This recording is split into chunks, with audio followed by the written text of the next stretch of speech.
लेवॉन सुबह सुबह अपनी कार में आंखें खोलता है, निर्माण स्थल पर जाने की तैयारी में। उसका दिल भारी है, फिर भी चेहरा दृढ़। वहाँ काम करने वाले लोग उसका सम्मान करते हैं, उसकी जिंदगी की मुश्किलों को समझते हैं। वो गार्सिया एंड फैमिली कंस्ट्रक्शन का हिस्सा हैं, जो उसकी पत्नी कार्ला और उनकी बेटी जेनी चलाते हैं। लेवॉन अपने बॉस को दोस्तों की तरह मानता है, लेकिन हमेशा इज्जत बनाए रखता है। तभी जेनी अपने पिता से कॉलेज का पहला सेमेस्टर खत्म होने की खुशी में ढेर सारा पैसा मांगती है, जो पहले तो मना करता है, लेकिन कार्ला उसे मना लेती है। अचानक लेवॉन की नजर एक संदिग्ध ट्रक पर पड़ती है जो साइड पर रुकता है। दो आदमी आते हैं, उसके एक मजदूर को पुराने कर्ज की याद दिलाते हैं, लेकिन लेवॉन अपनी साइड पर धमकियां बर्दाश्त नहीं करता। एक बाल्टी में कीलें भरकर सटीक और सोचे समझे वारों से वो उन गुंडों को भगा देता है। पहले वो आर्मी में था, ये बात उसके हर कदम में झलकती है। थोड़ी देर बाद और हथियारबंद लोग आते हैं। लेवॉन तेजी से एक सीमेंट की बोरी इस्तेमाल करता है, उन्हें चकमा देकर अपनी छिपाई शॉटगन निकालता है। उसकी निपुणता से वो सुनिश्चित करता है कि वो दोबारा कभी साइट पर न दिखे। काम पर लौटते वक्त जेनी अभी भी हैरान उसके पास आती है और कहती है कि उसकी फाइटिंग स्किल्स कमाल की थी। उसी दिन लेवॉन अपने ससुर के घर अपनी बेटी मैरी से मिलने जाता है। उसे बाहर घुमाने ले जाना चाहता है, लेकिन वहाँ पहुंचकर देखता है कि घर में कुछ लोग जमा हैं। वो पूछता है क्या चल रहा है। डॉक्टर हल्के से टाल देता है, कहता है बस एक छोटी सी गेट टुगेदर है। वो ये भी कबूल करता है कि उसे लेवॉन का आना पूरी तरह भूल गया था। फिर वो सुझाव देता है कि मैरी को उसके पास ही रहना चाहिए, लेवॉन को याद दिलाते हुए कि जब उसकी पत्नी गुजरी थी तब वो पास नहीं था। वो कहता है कि मैरी के दादाजी के उलट लेवॉन हमेशा उसकी बेटी के लिए नहीं रह सकता। वो चेतावनी देता है कि लेवॉन का मिलिट्री पास्ट उसे खतरनाक बनाता है, लेकिन मैरी का नजरिया अलग है। उसके लिए उसका पिता एक शानदार इंसान है जो जब भी मौका मिलता है उसे लाड प्यार करता है। उसी दिन दोपहर के खाने पर लेवॉन मैरी को उसकी और उसकी माँ की एक तस्वीर देता है। उदास होकर मैरी बताती है कि उसके दादाजी ने उसकी माँ की सारी तस्वीरें हटा दी और अब उसे अपनी माँ का चेहरा याद करना मुश्किल हो रहा है। वो ये भी बताती है कि जब उसकी माँ गुजरी तो वो कितनी बेबस महसूस करती थी। उसने सालों तक डिप्रेशन से जंग लड़ी, लेकिन आखिरकार वो हार गई। उसी दिन लेवॉन कुछ वकीलों से मिलता है अपनी बेटी की पूरी कस्टडी वापस पाने की कोशिश में, लेकिन वो बताते हैं कि कोर्ट ने फैसला किया है कि उसे मिलिट्री सर्विस की वजह से PTSD और ट्रॉमेटिक ब्रेन इंजरी है जो उसे खतरनाक बनाती है। वो ये भी चेतावनी देते हैं कि उसका ससुर उसका बेटी के साथ वक्त और कम करना चाहता है, हफ्ते में 2 घंटे से सिर्फ 1 घंटा, वो भी निगरानी में। लेवॉन बताता है कि उसने $10,000 जोड़े हैं ताकि एक मजबूत डिफेंस हायर कर सके। वकील उत्सुक होकर पूछता है कि आखिर उसका ससुर उससे इतनी नफरत क्यों करता है। लेवॉन समझाता है कि वो अपनी पत्नी की मौत का जिम्मेदार उसे ठहराता है, हालांकि ये नामुमकिन है। वो उस वक्त ओवरसीज मिशन पर था। शुक्रवार की रात जेनी और उसके दोस्त फर्जी ID के साथ सेलिब्रेट करने निकलते हैं। उधर लेवॉन एक कमरा किराए पर लेता है ताकि कोर्ट केस के लिए मजबूत आधार तैयार कर सके, लेकिन इस नई हकीकत में फंसकर उसका तनाव और बढ़ जाता है। जेनी और उसके दोस्त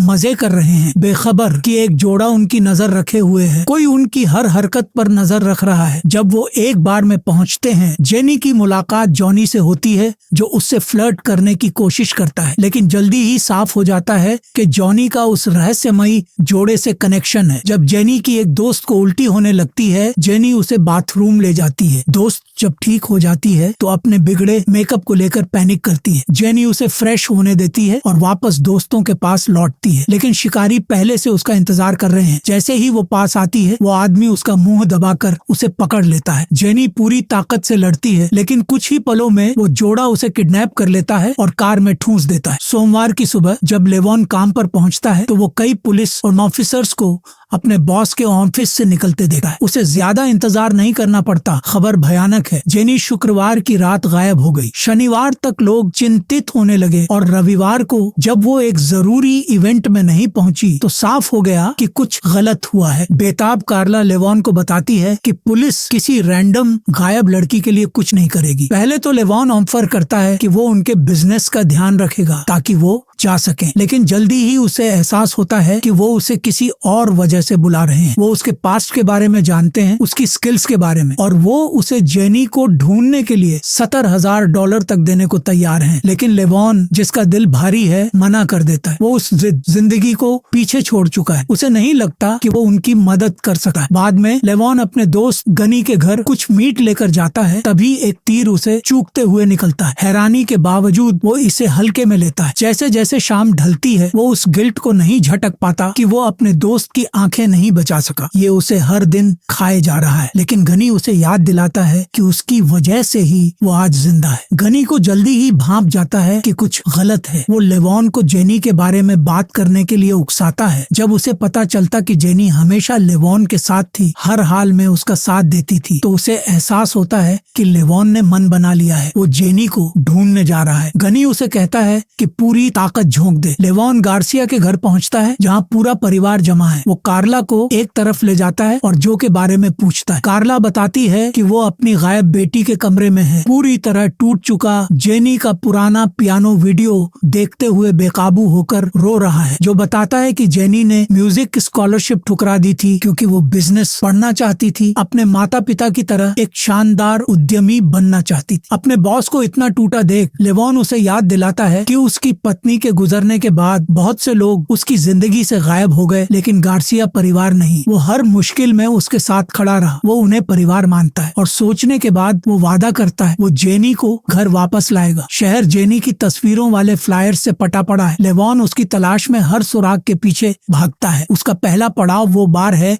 जहां जेनी आखिरी बार दिखी थी। उसे जल्दी ही पता चलता है कि बार टेंडर जॉनी किसी गहरे गैर कानूनी धंधे में लिप्त है। वो बिना शक पैदा किए बार में घूमता है और नोटिस करता है कि सिक्योरिटी कैमरे छेड़छाड़ किए गए हैं। फिर पिछली गलियों में उसे जमीन पर कुछ मिलता है, जेनी के नेकलेस का एक मोती। जब जॉनी बार बंद करके अपनी कार से निकलता है, उसे नहीं पता कि लेवॉन उसका पीछा कर रहा है, अपनी नजरें उस पर टिकाए हुए। लेवॉन उसे अंधेरे में फॉलो करता है, सीधे उसके घर तक। जॉनी अपनी बुरी आदतों में खोया लिविंग रूम में बेखबर है। लेवॉन हथियार लेकर धड़धड़ाता हुआ अंदर घुसता है। उसे उसकी गन तक पहुंचने से पहले रोक लेता है। एक तेज चाल से वो उसे निहत्था कर देता है और उसकी आंखों में देखता है। चलो एक छोटा सा गेम खेलते हैं, लेवॉन कहता है, उसकी आवाज ठंडी और सख्त। फिर वो पूछता है, जेनी कहाँ है? वो लड़की जिसे उसके आदमियों ने बार से उठाया था। जॉनी जरा भी नहीं हिलता। वो शांत रहता है, कसम खाता है कि जेनी खुद चली गई थी, नशे में धुत। लेवॉन उसकी एक भी बात पर यकीन नहीं करता। उसे बोलने के लिए मजबूर करने के लिए वो उसे बाथरूम में घसीटता है और उसका सिर बार बार पानी में डुबोता है। उसे डूबने की घबराहट का स्वाद चखाता है। आखिरकार जॉनी टूट जाता है। वो चेतावनी देता है कि जिन लोगों से लेवॉन उलझ रहा है वो सिर्फ चोट नहीं पहुंचाते, वो पूरे परिवार को मिटा देते हैं। लेकिन लेवॉन को कोई फर्क नहीं पड़ता कि वो कौन है। जैसे ही वो जॉनी पर और दबाव डालने वाला होता है, बाहर हेडलाइट्स चमकती हैं, आवाजें आती हैं जॉनी को पुकारती हुई। मौका पाकर जॉनी पूरी ताकत से चिल्लाता है, उन्हें बताता है कि कुछ गलत है। नए लोग हथियारबंद हैं, लेकिन लेवॉन शांत रहता है। बिना झिझक वो दरवाजा खोलता है, जॉनी को इंसानी ढाल की तरह इस्तेमाल करते हुए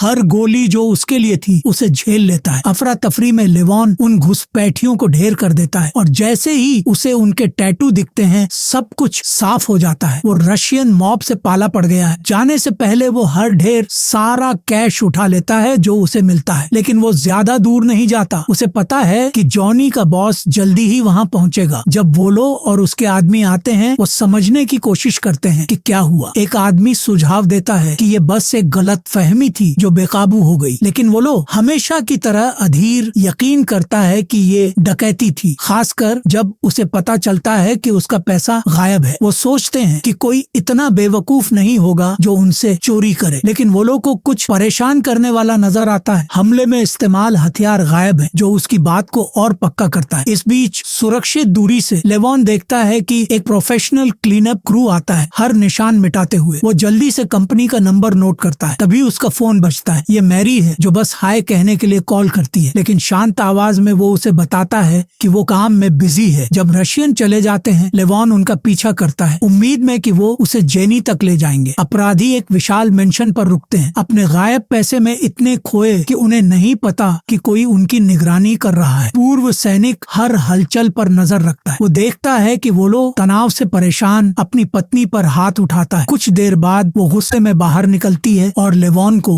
मौका मिलता है। वो बिना आवाज किए अंदर घुसता है, लेकिन सिक्योरिटी कैमरे उसकी हर हरकत पकड़ लेते हैं। लेवॉन बेपरवाह वोलो का इंतजार करता है, कॉफी पीते हुए। वो अपने लिए टोस्ट बनाता है, आराम से वक्त लेते हुए। जब वोलो आखिरकार होश में आता है, वो खुद को गैग्ड और पूल के पास कुर्सी से बंधा पाता है। लेवॉन नियम साफ करता है। वो सवाल पूछेगा, वोलो जवाब देगा, अगर नहीं तो उसे जबरदस्ती नहलाया जाएगा। रशियन उसे डराने की कोशिश करता है, उसे याद दिलाता है कि वो कौन है और क्या कर सकता है। लेवॉन पलक तक नहीं झपकता। वो कहता है कि उसे अच्छे से पता है कि वो किससे पाला पड़ रहा है और उसे कोई परवाह नहीं। वो लोग धमकियां उगलता है, कसम खाता है कि वो लेवॉन के हर अपने को दुख देगा। बड़ी गलती। लेवॉन साफ करता है कि वो खेलने नहीं आया। फिर बिना चेतावनी वो वोलो को 2 घूंसे मारता है, उसकी पत्नी को थप्पड़ मारने के लिए, और कोई गलतफहमी न हो। वो कहता है कि वो चोर नहीं है, उसे वोलो के पैसे की परवाह नहीं, वो बस एक लड़की को ढूंढ रहा है। वोलो अभी भी चक्कर में स्पष्टीकरण मांगता है। लेवॉन इसे आसान रखता है, किसी ने उसके बार से 19 साल की लड़की को किडनैप किया। ये खबर रशियन मॉबस्टर को भी झकझोर देती है। लेवॉन साफ करता है कि वो सिर्फ उसे बचाने आया है, लेकिन रशियन इस बात को समझ नहीं पाता कि उसने सिर्फ एक औरत के लिए उसके आदमियों को खत्म कर दिया। फिर भी वो सहयोग करने से इनकार करता है। लेवॉन कंधे उचकाता है, लगता है वोलो को पूल में थोड़ा वक्त बिताना पड़ेगा। बाहर पता चलता है कि लेवॉन ने पूरी बातचीत रिकॉर्ड कर ली, हर शब्द, यहाँ तक कि कुछ रशियन गालियां भी, और वो छोटा सा डिटेल उसे एक नए नाम तक ले जाता है, डेमी। थोड़ी देर बाद वही क्लीन अप क्रू वोलो की मेंशन पर आता है, साथ में साइमन, संगठन का लीडर और मृतक का भाई। वो सीन को देखता है और जल्दी ही समझ जाता है कि क्या हुआ। कोई अनजान सिरफिरा जिसे मौत का जरा भी डर नहीं, मेंशन में घुसा और उसके भाई जैसे सम्मानित आदमी को खत्म कर दिया, अपने बेटे से, जिसे वो नाकारा और गैर जिम्मेदार मानता है। उलट साइमन डेमी को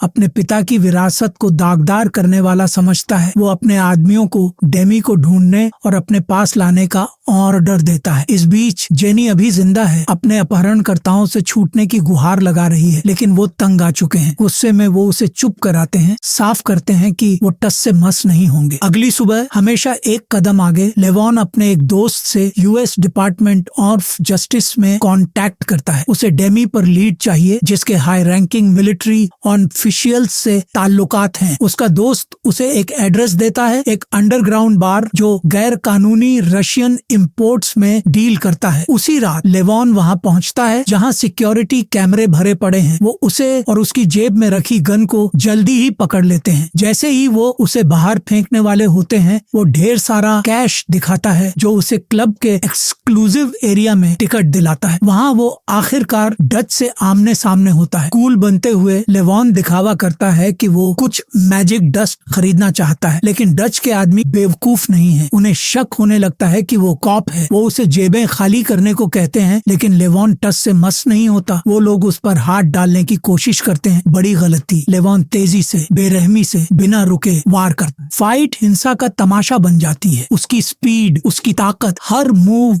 उसकी ट्रेनिंग को उजागर करता है। दर्द की चीखें बढ़ती जाती हैं, जब तक डच हैरान आखिरकार बीच में नहीं आता। बस वो अब समझ गया, लेवॉन कॉप नहीं है, वो बस एक मेहनती इंसान है। फिर भी डच देख सकता है कि जिस तरह वो लड़ता है वो सैनिक था। इस नए नजरिए के साथ दोनों बिजनेस की बात करने बैठते हैं। लेवॉन साफ करता है कि उसे 2 किलो प्रोडक्ट चाहिए, जिसे वो अपने तरीके से डिस्ट्रीब्यूट करेगा। वो उसे लोकेशन देते हैं, जहां उसे अगले दिन अपना पैकेज लेना होगा। अगले दिन वो तय कैफे में सामान लेने पहुंचता है, लेकिन पेमेंट करने के बाद वो कहते हैं कि उन्हें उसे और जानना होगा, इससे पहले कि वो उसे वो दें जो वो चाहता है। ये उसे गुस्सा दिलाता है। वक्त की बर्बादी से तंग आकर वो चला जाता है, लेकिन थोड़ी देर बाद डच का कॉल आता है, जो बताता है कि उन्होंने प्रोडक्ट उसकी सीट में छिपा दिया था, बिना उसे पता चले। अब पैकेज हाथ में लेकर लेवॉन रुकता है और उसे ठिकाने लगाता है। रात ढलते ही जेनी के अपहरणकर्ता एक क्लाइंट का स्वागत करते हैं, जो उसके साथ मजाक करना चाहता है, जबकि जेनी बेहोश पड़ी है। लेकिन उन्हें जल्दी पता चलता है कि जेनी सिर्फ बेहोशी का नाटक कर रही थी। जैसे ही उसे मौका मिलता है, वो उस आदमी पर झपटती है और उसके चेहरे में दांत गड़ा देती है, उसका एक टुकड़ा चीर डालती है। इस बीच लेवॉन जेनी को ढूंढने के लिए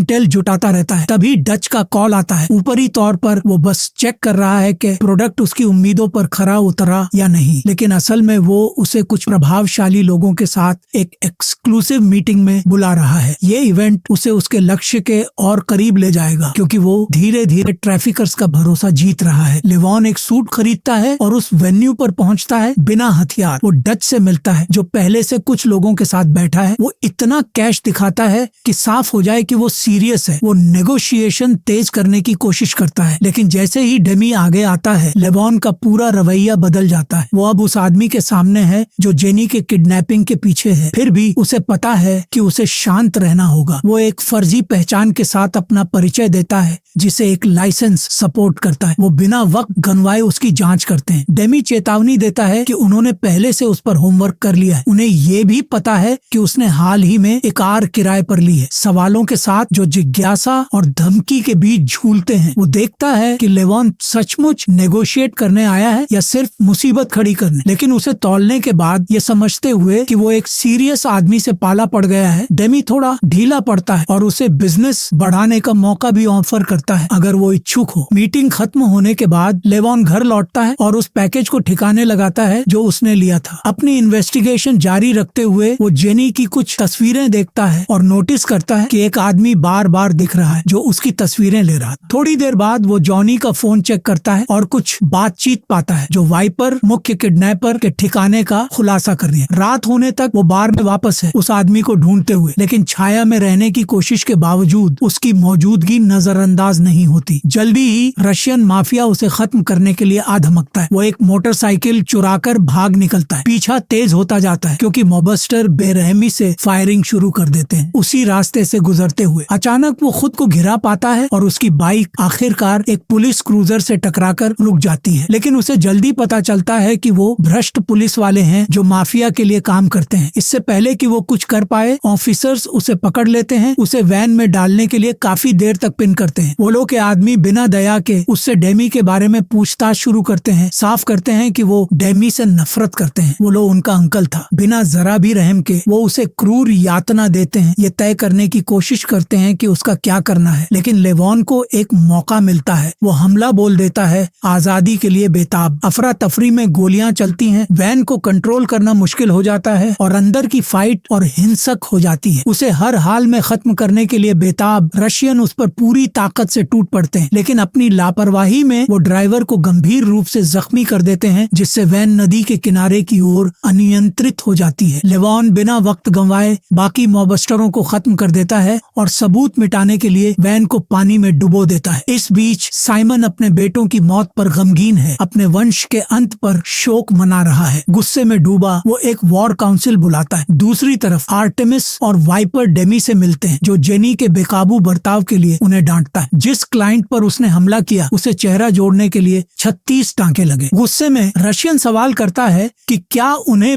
बिजनेस का मतलब भी पता है। उनका काम क्लाइंट को खुश करना था, उसका चेहरा चीरना नहीं। उस गलती की कीमत $2 लाख पड़ी। तंग आकर वो बताता है कि क्लाइंट और वो दोनों चाहते हैं कि लड़की को पूरी तरह मिटा दिया जाए और उसके हिटमैन पहले से ही उसे हमेशा के लिए खत्म करने की तैयारी कर रहे हैं। इस बीच साइमन वॉर काउंसिल बुलाता है, उन्हें उस खतरे की चेतावनी देता है जिसका वो सामना कर रहे हैं। एक ऐसा राक्षस जिसने उसके बेटों समेत कई अहम लोगों को खत्म कर दिया। खून खराबे को रोकने के लिए दृढ़ वो उसे आश्वासन देते हैं कि उनके सबसे बेहतरीन लोग उस खतरे को खत्म करने के लिए तैयार होंगे। डेमी की पार्टी में उसका अंकल साइमन अपनी फौज के साथ धड़धड़ाता हुआ आता है, उसे उसकी हरकतों का नतीजा भुगतने के लिए मजबूर करने। वो उसे बताता है कि उसके पिता वोलो की उनके ही पूल में हत्या कर दी गई, एक ऐसे शख्स ने जिसने उसके बेटों की भी जान ली। डेमी हैरान साफ करता है कि उसे कुछ नहीं पता था क्योंकि परिवार उसे प्लेग की तरह ट्रीट करता है और उसे कभी कुछ नहीं बताता। जब वो उसे संदिग्ध की तस्वीर दिखाते हैं वो तुरंत उसे अपने नए क्लाइंट के रूप में पहचान लेता है। वो बताता है कि उसने इस भरोसेमंद पैसे वाले खरीदार से सिर्फ 5 मिनट के लिए मुलाकात की थी। वो अपने अंकल को उसका ID डॉक्यूमेंट दिखाता है और उसका अंकल साफ करता है कि ये अनजान शख्स उसे धीरे धीरे शिकार कर रहा था। इस जानकारी के साथ वो लेवॉन का डेटा ट्रैक कर लेते हैं, एक पूर्व ब्रिटिश मरीन, और उन लोगों की पहचान कर लेते हैं जो उससे जुड़े हैं। लेकिन मुसीबतें उसे तुरंत नहीं घेरती। उसे जल्दी ही एक कॉल आता है कि उसकी बेटी मैरी अभी भी स्कूल में है क्योंकि उसे लेने कोई नहीं आया। ये उसे चिंतित करता है क्योंकि उसका ससुर हमेशा वक्त का पक्का रहता है। जब वो वहाँ पहुँचता है तो उसे वजह पता चलती है, उसकी प्रॉपर्टी आग की लपटों में घिरी है। परेशान वो अपनी बेटी को कार में रहने को कहता है और अपने ससुर को ढूंढने अंदर जाता है। हिम्मत के साथ लेवॉन धुएं और आग के बीच आगे बढ़ता है जब तक कि उसे बूढ़ा आदमी फर्श पर पड़ा नहीं मिलता, गैग्ड और फंसा हुआ, दम घुटने की कगार पर। बिना वक्त गंवाए वो उसे बाहर खींचता है। जब वो सुरक्षित हो जाते हैं, बूढ़ा उससे पूछता है कि इसके लिए जिम्मेदार कौन था। जब पता चलता है कि रशियन माफिया के गुंडे उसका पीछा कर रहे हैं, बूढ़ा लेवॉन को हिंसा लाने और उन्हें खतरे में डालने का जिम्मेदार ठहराता है। लेकिन मैरी, जिसके पास और कोई जवाब नहीं, बीच में आती है और अपने दादाजी को याद दिलाती है कि चाहे जो हो उसके पिता उसे वहाँ छोड़ सकते थे, लेकिन उन्होंने उसे बचाना चुना। जब पुलिस आती है, बूढ़े को मेडिकल मदद मिलती है और आखिरकार वो मान जाता है कि लेवॉन मैरी की देखभाल करे क्योंकि पुलिस इतने ताकतवर माफिया को नहीं रोक सकती। लेवॉन अपनी बेटी को गनी के घर ले जाता है जिसे मैरी उस अंधे आदमी के रूप में पहचानती है जो नहीं जानता कि वो अंधा है। वहाँ पहुँचते ही गनी उनका गर्मजोशी से स्वागत करता है। बिना लाग लपेट के वो लेवॉन से पूछता है कि क्या वो गलत लोगों से उलझ गया है, क्योंकि हालात उसे चिंतित कर रहे हैं। ये जानते हुए कि वही था जिसने लेवॉन को जेनी को ढूंढने के लिए उकसाया, वो पूछता है कि क्या लेवॉन सचमुच सोचता है कि वो उसे ढूंढ सकता है। लेवॉन के लिए प्लान नहीं बदला। वो जेनी को हर हाल में घर लाएगा और उसके मुताबिक सबसे अच्छा तरीका है डेमी से पूछना कि वो कहाँ है। गनी बिना हिचक अपनी मदद ऑफर करता है और उसे अपना अच्छे से मेंटेन किया हुआ हथियारों का जखीरा दिखाता है। उनमें से एक को वो खास तौर पर हाईलाइट करता है। उसे 4 घुड़सवारों का मूल हथियार कहता है। लेवॉन को ये आइडिया खास पसंद नहीं, लेकिन वो मान जाता है। जाने से पहले वो कार में हथियार लोड करता है और अपनी बेटी से विदा लेता है। उसे कहता है कि उसे कुछ दिन स्कूल छोड़ना होगा। ये भांपते हुए कि कुछ गलत है, मैरी उसे वापस आने की गुहार लगाती है, कहती है कि वो उसे फिर कभी नहीं देख पाएगी। उसे दिखाने के लिए कि वो सीरियस है, लेवॉन उसे एक बैज देता है और वादा करता है कि वो जितनी जल्दी हो सके लौट आएगा। इस बीच जेनी वाइपर और आर्टेमिस के साथ एक कार में सवार है। उसे अच्छे से पता है कि उसका अंत करीब है। बेताब होकर वो किसी चमत्कार के लिए प्रार्थना करने लगती है, लेकिन वो औरत साफ करती है कि भगवान ने उसे दिन पहले छोड़ दिया था। जैसे ही वो जेनी को सेडेट करने की सोचती है, जेनी उसकी गन पर लात मारती है जिससे कार में अफरा तफरी मच जाती है। कार बेकाबू होकर क्रैश हो जाती है। एयर बैग्स खुलते हैं। हड़बड़ी का फायदा उठाकर जेनी भाग निकलती है और आसपास के घने अंधेरे जंगल में दौड़ पड़ती है। वो बस भागती रहती है, आसपास चल रही गोलियों की परवाह किए बिना। अपनी बेताबी में वो अपने कलाई के बंधन खोल देती है जिससे उसके अपहरणकर्ता और चिढ़ जाते हैं। उन्हें पता है कि अगर वो भाग गई तो वो जेल वापस जाएंगे, लेकिन उसका भागना उसे राहत नहीं देता। वो अब जंगल में खो गई है, कोई मदद करने वाला नहीं। तभी उसे एक पुलिस पेट्रोल दिखती है। बिना सोचे वो उनकी तरफ पूरी तेजी से दौड़ती है, लेकिन जल्दी ही उसे एहसास होता है कि उसने गलती कर दी। ये वही भ्रष्ट पुलिस वाले हैं जो रशियन माफिया के लिए काम करते हैं। जेनी तुरंत अपना पूरा नाम बताती है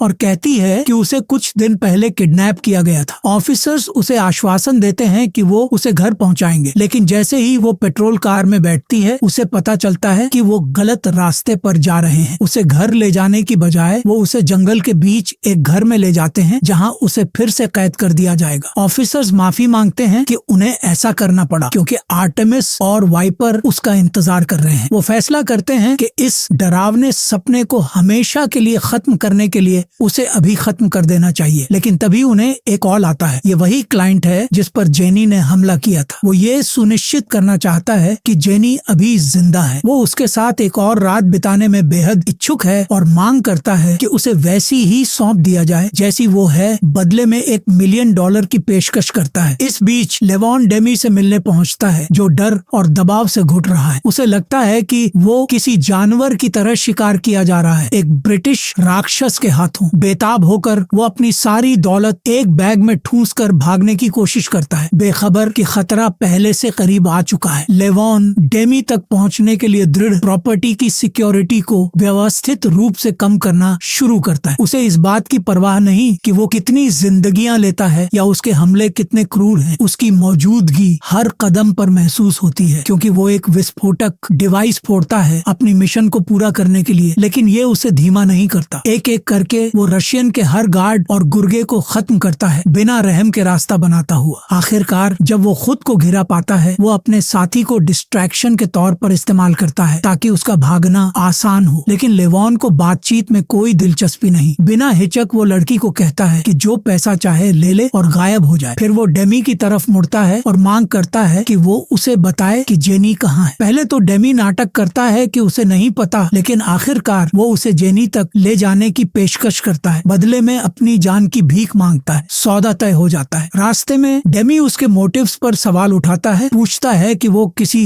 रैंडम लड़की के लिए इतना रिस्क क्यों ले रहा है। उसके शब्द लेवॉन के गुस्से को और भड़काते हैं, जो साफ करता है कि उसे जेनी का सम्मान करना होगा। जब वो वहाँ पहुँचते हैं, रशियन उसे यकीन दिलाता है कि जेनी जंगल के बीच उस प्रॉपर्टी पर है। वो ये भी खुलासा करता है कि जेनी का किडनैपिंग उसका प्लान नहीं था, बल्कि क्लाइंट्स लड़कियों को चुनते हैं और वाइपर सारी डिटेल्स हैंडल करता है। जब लेवॉन उसका सामना करता है, उसे लोगों की जिंदगियों के साथ खिलौने की तरह खेलने का इल्जाम लगाता है। डेमी ठंडेपन से जवाब देता है, उसे याद दिलाता है कि दुनिया एक सड़ी हुई जगह है, अगर वो ये सर्विस न दे तो कोई और देगा। प्रॉपर्टी में घुसने से पहले मॉबस्टर फिर पूछता है कि वो एक साधारण लड़की के लिए इतना रिस्क क्यों ले रहा है, लेकिन लेवॉन जवाब देने की जहमत तक नहीं उठाता। उसे पता है कि डेमी कभी समझ नहीं पाएगा, क्योंकि उसके पास कोई बच्चा नहीं है जिसके लिए वो दुख उठाए। दृढ़ निश्चय के साथ लेवॉन सारे जरूरी हथियारों के साथ तैयार होता है और उस प्रॉपर्टी में घुसपैठ करता है जहां एक एक्सक्लूसिव सेलिब्रेशन चल रहा है। इस बीच जेनी, जो महसूस कर रही है कि त्रासदी करीब है, पियानो के पास बैठती है और आखिरी बार बजाने लगती है, बेखबर कि उसका रक्षक पहले से छायाओं में चल रहा है, उसे घर ले जाने के लिए तैयार। उसी वक्त डच को अपने सबसे नए खरीदार के बारे में खबर मिलती है। परेशान होकर वो अपने आदमियों को तुरंत वहाँ भेजने का ऑर्डर देता है ताकि प्रॉब्लम को कंट्रोल किया जाए। गार्ड्स और सिक्योरिटी को चकमा देते हुए लेवॉन सटीकता के साथ आगे बढ़ता है, हर मूव को प्लान करते हुए जो भी उसके रास्ते में आए उसे खत्म करने के लिए। इस बीच जेनी को एक कमरे में ले जाया जाता है ताकि उस विकृत क्लाइंट को सौंप दिया जाए। वो आदमी अपनी मीटिंग छोड़कर जेनी के पास आता है, उसे करीब से देखता है। उस पल का मजा लेते हुए वो एक तेज चाकू निकालता है जिसके इरादे भयानक हैं, लेकिन इससे पहले कि वो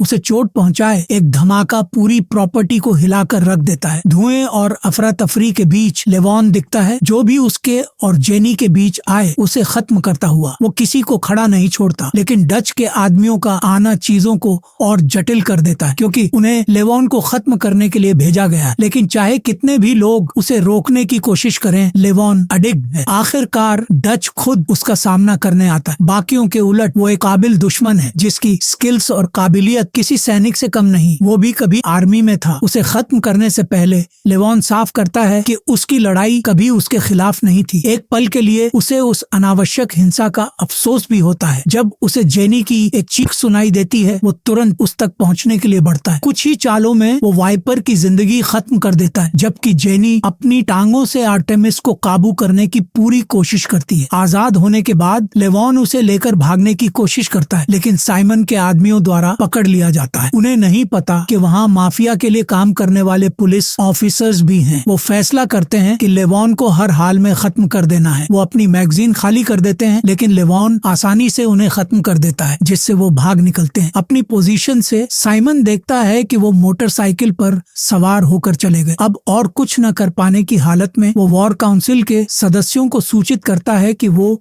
आदमी भाग गया, लेकिन वो उसे बताते हैं कि ये उनकी चिंता नहीं है। अगर वो उसे जाने देंगे तो उसके पास वापस आने की कोई वजह नहीं होगी। साइमन साफ करता है कि वो उस शख्स का चेहरा नहीं भूल सकता जिसने उसके बेटों की जान ली। इससे बाकी ब्रदरहुड के पास कोई चारा नहीं बचता सिवाय इसके कि उसे धमकी दे कि अगर वो बदले की आग में जलता रहा तो उसकी जिंदगी खत्म कर दी जाएगी। जब जेनी आखिरकार घर पहुंचती है, उसके माता पिता उसे जिंदा देखकर फूले नहीं समाते। पूरा परिवार लेवॉन का उसके अनमोल प्रयासों के लिए दिल से शुक्रिया अदा करता है। जब लेवॉन अपनी बेटी के साथ लौटता है, उसका छोटी बच्ची उसे देखकर खुशी से उछल पड़ती है। उसके दोस्त भी उतने ही खुश हैं। अब लेवॉन पूरी तरह संतुष्ट महसूस करता है क्योंकि वो जेनी को घर वापस लाने में कामयाब रहा। एक मुस्कान के साथ वो अपनी बेटी की उत्साह भरी कहानियों को ध्यान से सुनता है, जो बताती है कि जब वो गायब थी तब क्या क्या हुआ।